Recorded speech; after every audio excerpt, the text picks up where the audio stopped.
পাকিস্তানের রাজধানী ইসলামাবাদে এক মর্মান্তিক অগ্নিকাণ্ডে প্রাণ হারালো ১৫টি নবজাতক। সকালের আলো ফোটার পরপরই Pakistan institute of medical science হাসপাতালের মাতৃ ও শিশু স্বাস্থ্য ওয়ার্ড পরিণত হয় এক ভয়াবহ মৃত্যুপুরীতে।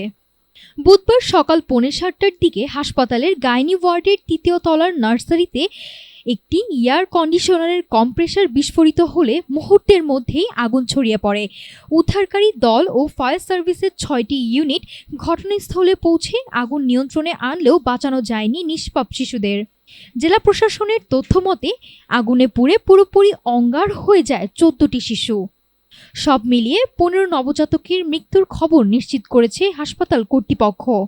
১৬টি শিশু নিয়ে চলা ইনকিউবেশন সেন্টার থেকে মাত্র একজনকে জীবিত উদ্ধার করা সম্ভব হলেও স্বজনদের অভিযোগ চরম অবহেলার।